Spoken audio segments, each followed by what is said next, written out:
अयोध्या स्थित मिल्कीपुर विधानसभा सीट पर उपचुनाव की तारीखों का ऐलान हो गया। मिल्कीपुर सीट पर 5 फरवरी को उपचुनाव के लिए वोटिंग होगी। समाजवादी पार्टी के अवधेश प्रसाद मिल्कीपुर से विधायक थे। अवधेश प्रसाद के अयोध्या से सांसद बनने के बाद मिल्कीपुर विधानसभा सीट खाली हुई। अयोध्या लोकसभा सीट जीतने के बाद एसपी ने दावा किया है कि वो अपनी इस सीट को भी उपचुनाव में बरकरार रखेगी। वहीं बीजेपी का पलटवार है कि हाल ही में हुए उपचुनावों की तरह ही मिल्कीपुर में भी बड़ी जीत बीजेपी को मिलेगी। टकराव की नीति है और जो तुष्टीकरण की नीति है उसको एक बार से जवाब देने का काम जनता ने बना लिया। सबसे चर्चित अयोध्या स्थित मिल्कीपुर विधानसभा सीट पर उपचुनाव की तारीखों का ऐलान हो गया है। मिल्कीपुर सीट पर दिल्ली विधानसभा चुनाव के साथ 5 फरवरी को उपचुनाव की वोटिंग होगी। 5 फरवरी को मतदान होगा और 8 फरवरी को नतीजे आएंगे। इस चुनाव के लिए 10 फरवरी को अधिसूचना जारी होगी। वहीं 17 जनवरी को नामांकन की आखिरी तारीख होगी। Last date of making nomination will be 17th of January. Scrutiny on 18th of January. Withdrawal 20th. These are the statutory periods of time which is given. Date of poll is 5th and counting is 8th and 5th again we have very deliberately kept. We are doing elections in by polls also. In Milkipur in UP की 9 सीटों पर हुए उपचुनाव के बाद एक बार फिर से एसपी और बीजेपी में फाइट देखने को मिलेगी। मिल्कीपुर सीट पहले एसपी के पास थी और इस सीट से एसपी के अवधेश प्रसाद विधायक थे। उनके फैजाबाद से सांसद बनने के बाद ये सीट खाली हो गई, जिसके बाद अब इस सीट पर उपचुनाव हो रहा है। एसपी ने इस सीट से अवधेश प्रसाद के बेटे अजीत प्रसाद को उम्मीदवार बनाया है। हालांकि बीजेपी की तरफ से अभी तक प्रत्याशी के नाम पर कोई फैसला नहीं हो सका है। मिल्कीपुर उपचुनाव पर अखिलेश यादव का कहना है कि कुंदरकी और मीरापुर उपचुनाव में वोटों की लूट हुई। सरकार ने पुलिस के जरिए वोटों की लूट की और अब मिल्कीपुर का दावा किया जा रहा है। वहीं बीजेपी प्रदेश अध्यक्ष भूपेंद्र चौधरी मिल्कीपुर उपचुनाव में बड़े अंतर से जीत दर्ज करने का दावा कर रहे हैं।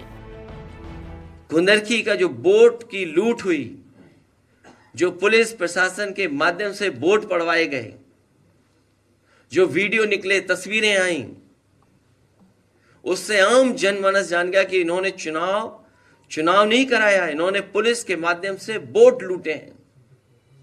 और वही सरकार कह रही है कि अगर कुंदरकी जीत सकते हैं तो मिल्कीपुर क्यों नहीं। विधानसभा के उपचुनावों में लोगों ने उस भ्रम को निकाल फेंका है और उत्तर प्रदेश में भारतीय जनता पार्टी 9 में से 7 सीटें बड़े अंतर से जीती है। और इस बार भी निश्चित रूप से जनता ये दिखा देगी कि आज की जो स्थिति है, समाजवादी पार्टी की जो विभाजनकारी और टकराव की नीति है और जो तुष्टीकरण की नीति है, उसको एक बार से जवाब देने का काम जनता ने बना लिया। बीजेपी अपनी पूरी ताकत मिल्कीपुर में झोंक चुकी है। बीते 45 दिनों में सीएम योगी आदित्यनाथ अयोध्या के 15 दौरे कर मिल्कीपुर जीत की सियासी बिसात बिछा चुके हैं। अब 6 मंत्रियों को तैनात किया गया है। वहीं एसपी का कहना है कि सीएम योगी कितना भी दौरा कर लें, मिल्कीपुर की जनता ने मन बना लिया है।